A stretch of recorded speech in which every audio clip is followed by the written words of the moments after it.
একটু দাঁড়ান, কিছু কথা বলতে চাই। আচ্ছা, দাঁড়াতে হবে না, একটু বসেন। আচ্ছা, যেহেতু বসেছেন, আমার কথাগুলো কি শোনার জন্য? আচ্ছা, আমি কি বলতে চাই আপনাদেরকে শুনবেন তো? আচ্ছা, শুনলে কিন্তু মানতে হবে। মানতে পারবেন তো? যদি মানতেই পারেন তাহলে আমার ভিডিওটা দেখবেন, না মানতে পারলে ভিডিওটা দেখার প্রয়োজন নাই। শুধু শুধু আপনার সময়টা নষ্ট হবে। আচ্ছা বলেন তো, আজকে পহেলা বৈশাখ, শুভ নববর্ষ। তো এই আজকের দিনে আপনি কি করেছেন? ঘুরতে গিয়েছেন? সময় নষ্ট করেছেন। এই যে পার্কে গিয়েছেন, সময় নষ্ট করেছেন। এই যে ডোপামিনটাকে হ্যাপি হ্যাপি রিলিজ দিয়েছেন, তাতে কি হয়েছে বলেন তো? ক্ষণিকের জন্য আপনি হ্যাপি ছিলেন। আবার যখন বাড়িতে চলে আসছেন, আমার ভিডিওটা দেখছেন, তাই না? আচ্ছা বলেন তো, আজকের দিনটাকে আপনি অন্যভাবে কাটাতে পারতেন, তাই না? কিভাবে কাটাতে পারতেন? হসপিটালে যেতেন।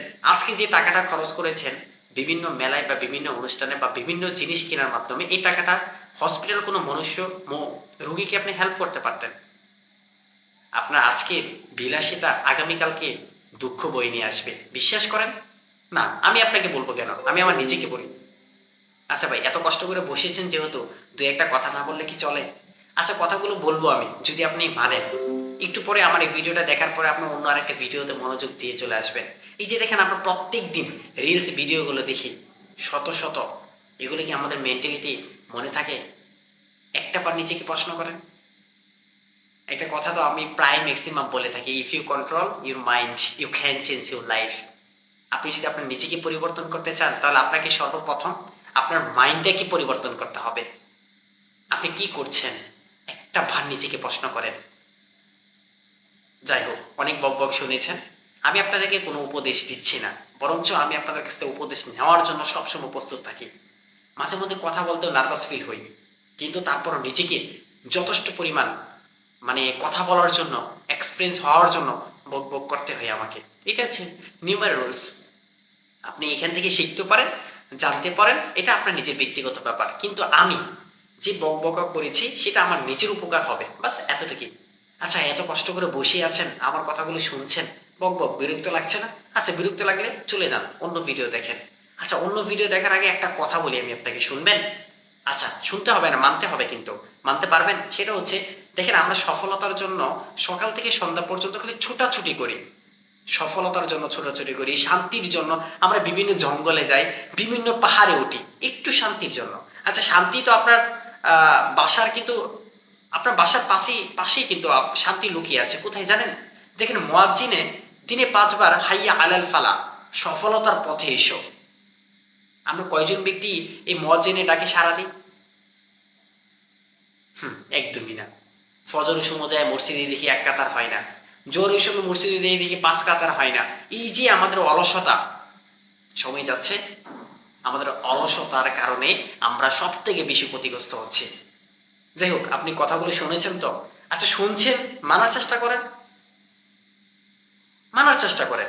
এই পৃথিবীতে আমরা একটা লিমিট নিয়ে আসছি, এই লিমিট কোর্স আমরা সবাই করব।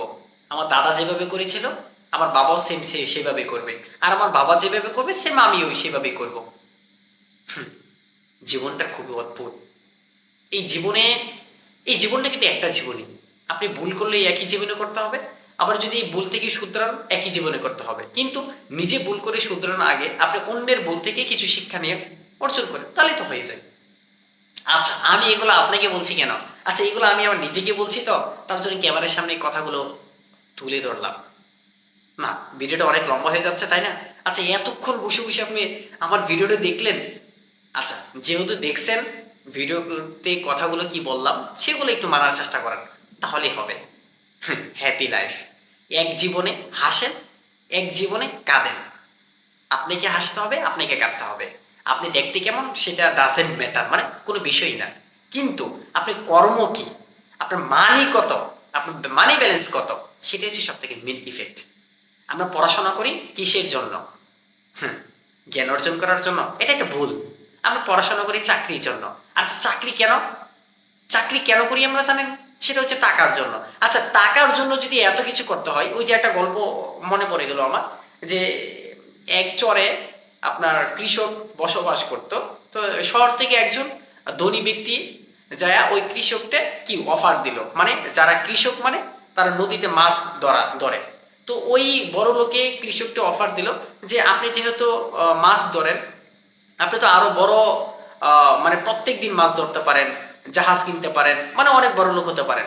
তো কৃষক বারবার প্রশ্ন করতেছে এইগুলো আমি কিসের জন্য করব? এইগুলো আপনি করবেন শান্তির জন্য। আপনি আবার যখন কোটিপতি হয়ে যাবেন তখন আবার গ্রামে চলে আসবেন, আপনার টাকা থাকবে অনেক। তারপর হচ্ছে আপনি আপনার ছেলে মেয়েদের সাথে আপনি হাসি খুশি থাকতে পারবেন, আপনি অবসর সময় কাটাতে পারবেন, খেলাধুলা করতে পারবেন। তো কৃষক কি বলল যে আমি তো এখনই তো খেলাধুলা করছি, আমার ফ্যামিলিকে সময় দিচ্ছি, আমি কি আমি ঠিক সময় আমি মাছ ধরছি, ওই মাছ বিক্রি করে আমি আমার ফ্যামিলিকে সময় দিচ্ছি, আমি তো শান্তিতে আছি। তো এই শান্তির জন্য আমি এত কিছু কেন করব? এই 25 বছর 30 বছর কেন আমি কঠোর পরিশ্রম করব? আমি তো এখনই শান্তিতে আছি। তো এই কথাটার মানেটা হচ্ছে, গল্পটা এটি সংক্ষিপ্ত করব, সেটা হচ্ছে আমরা শান্তি খুঁজি দূরে, শান্তি কিন্তু আমাদের কাছেই রয়েছে। কথাগুলো অনেক লং হয়ে যাচ্ছে। আচ্ছা, এত সময় নিয়ে আপনি আমার ভিডিওটা দেখে ফেলেছেন। আচ্ছা, যেহেতু দেখছেন, মানার চেষ্টা করেন। এখান থেকে যদি কিছু জানতে বা বুঝতে পারেন তাহলে অনেক হ্যাপি মুডে থাকতে পারবেন। ওকে, ভালো থাকবেন।